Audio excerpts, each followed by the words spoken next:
Merci. Alors, notre quatrième intervenant est M. Jean-François Morissette. Il occupe le poste de directeur du service de la gestion du territoire à la ville de Victoriaville. M. Morissette est responsable des dossiers d'urbanisme, de géomatique et de patrimoine à la ville.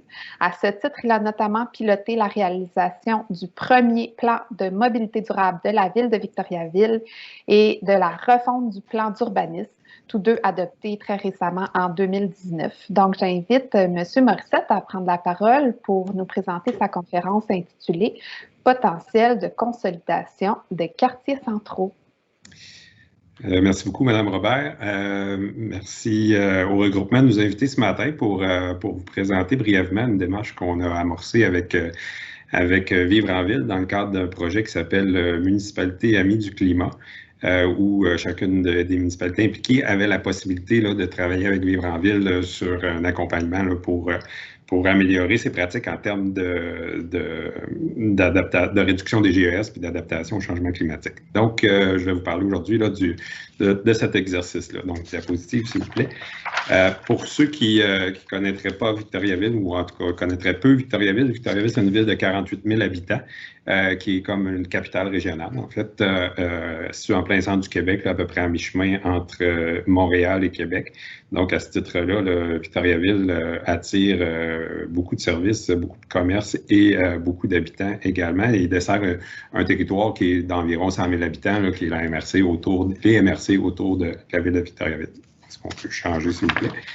En 2019, Victoriaville a refondu son plan d'urbanisme et a adopté son premier plan de mobilité durable.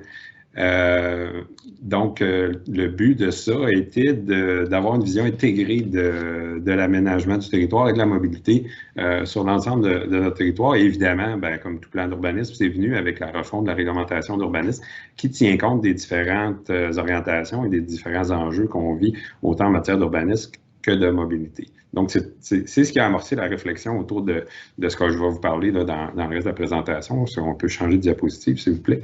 Dans le cadre une des orientations du plan d'urbanisme était de stimuler la revitalisation et l'attractivité des quartiers anciens. Une des raisons pour lesquelles on veut mettre en œuvre cette orientation-là, c'est le fait que si on utilise ces quartiers-là pour accueillir de la croissance, on va limiter les déplacements motorisés qui sont nécessaires parce que les déplacements motorisés qui émettent le moins de GES, c'est ceux avant tout qu'on ne fait pas.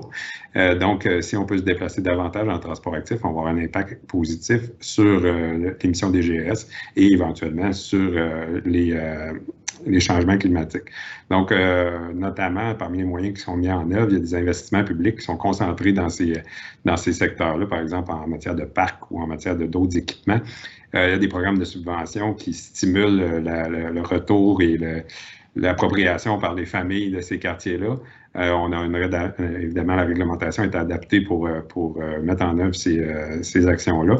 Et finalement, là, on travaille à la mise en place d'incitatifs au redéveloppement pour venir vraiment stimuler la réutilisation et l'utilisation optimale des espaces qui sont situés dans nos quartiers centraux. Diapositive, s'il vous plaît. Donc, pour arriver à la démarche, on a travaillé avec Amandine Rambert et Laure Moureau de Vivre en Ville. Il fallait d'abord identifier ces milieux-là qui sont faiblement émetteurs en carbone. Donc, on le voit ici là, sur l'exemple que Vivre en Ville avait publié, là, la partie en vert, qui est la partie centrale, qui est bien desservie en équipement et tout ça. Donc, ce sont des milieux qui sont potentiellement là, susceptibles d'accueillir une réduction des émissions de GES par des comportements favorables au transport actif, notamment là, dans ces secteurs-là. Genre, ça rejoint un peu ce que M. Paradis nous a présenté tantôt. Donc, vous pouvez changer la diapositive. S'il vous plaît. Donc, chez nous à Victoriaville, ce que ça voulait dire, c'est ce que vous voyez en vert, là, qui est le quartier central, un des quartiers originaux. Il y a deux pôles originaux à Victoriaville. Il y a un secteur qui s'appelle Arthabasca, qui est situé tout au sud du territoire. Ce que vous voyez en vert, c'est vraiment plus le cœur original de la ville de Victoriaville, qui était d'abord industriel et qui s'est développé graduellement là, autour de la voie ferrée notamment. Là. Donc, ce que vous voyez en vert, c'est vraiment les quartiers centraux. Et on s'est dit comment peut-on faire dans le cadre du plan d'urbanisme pour accueillir la croissance de population à l'intérieur de ces secteurs-là, faiblement émetteurs en carbone. Qu'est-ce que ça nous prend? Puis on s'est dit, bien, c'est sûr qu'avant d'identifier ça, il va falloir regarder c'est quoi le véritable potentiel d'accueil de ces quartiers-là. Et c'est ce qu'on a fait avec Vivre-en-Ville. Donc, on peut changer la diapositive. Donc, on a identifié en utilisant divers facteurs, comme par exemple, évidemment, les terrains vacants, tout ce qui était aire de stationnement, les terrains potentiellement requalifiés. On a regardé là où les bâtiments occupaient une faible partie du terrain où ils étaient situés. Également, toute la question de la valeur du bâti versus la valeur du terrain. Et évidemment, là, tout ce qui appartenait là, à la municipalité à l'intérieur du secteur en question. Donc, c'est des façons qu'on a pu identifier les potentiels de développement. Donc, ça donne une carte un peu comme celle que vous voyez à l'écran, qui est un petit peu, qui peut être un petit peu rébarbatif visuellement, mais que quand on s'y penche, nous donne des outils intéressants là, pour identifier ces potentiels-là. Évidemment, ça reste un outil brut qu'il faut peaufiner en utilisant l'expertise et la connaissance du milieu, là, des ressources qu'on a à l'interne. Puis également là, de tenir en compte certains facteurs qui sont davantage qualitatifs, comme par exemple là, la valeur patrimoniale, ou le respect de certains paysages. Donc, on a fait l'exercice et on a poussé encore plus loin pour certains de ces secteurs-là. Donc, on peut changer de diapositive. On s'est dit, pour des endroits là, qui offrent du potentiel de réutilisation, comment on pourrait, ou de transformation, qu'est-ce qu'on pourrait y mettre? Donc, on a travaillé toujours avec Vivre-en-Ville à des scénarios d'occupation pour pouvoir démontrer que ça pouvait se réaliser concrètement, puis également doter des bons outils pour identifier des objectifs et les mettre en œuvre pour les atteindre. Donc, ça a donné une étude d'occupation pour 3 terrains là, qui sont en plein cœur du centre-ville. Dans ce cas-ci, c'est 3 grands stationnements qu'on a regardés avec Vivre-en-Ville. Vous pouvez passer à la diapo suivante. Donc, on les voit là en 3D. C'est des grandes plaques d'asphalte en plein milieu, des îlots de chaleur, des îlots très imperméables à l'intérieur en plein cœur de notre centre-ville.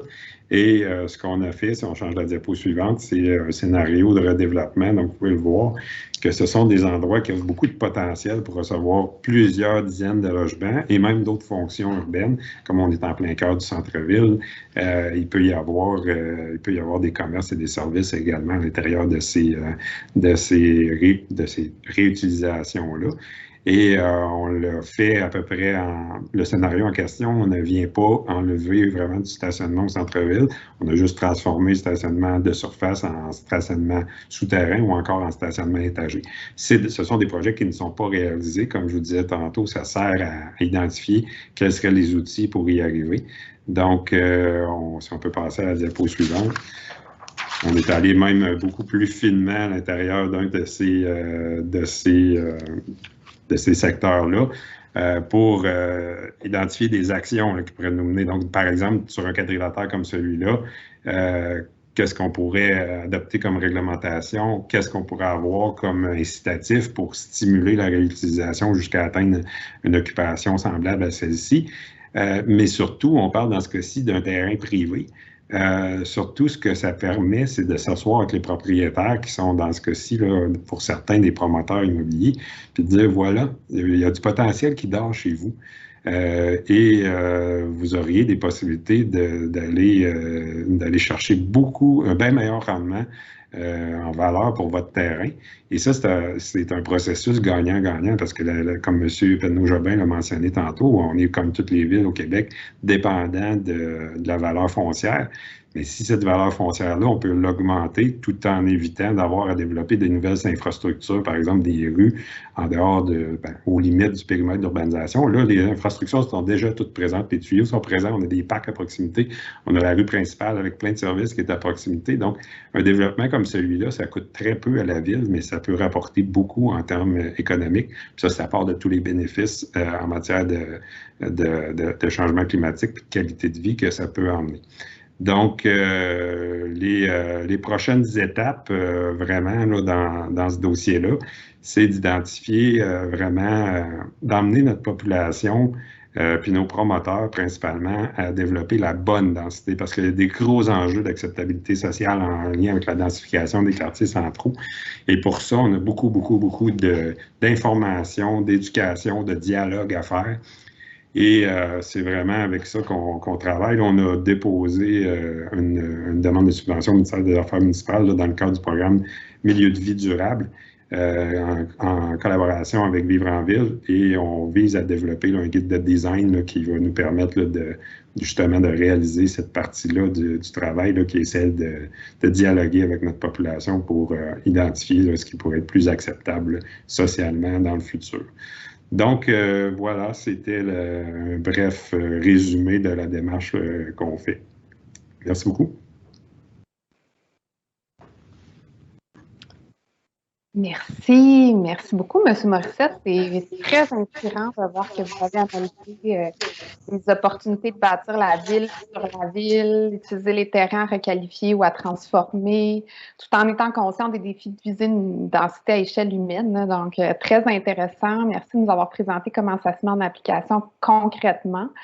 On va avoir le plaisir de continuer cette discussion-là autour de la table ronde tout à l'heure. Donc,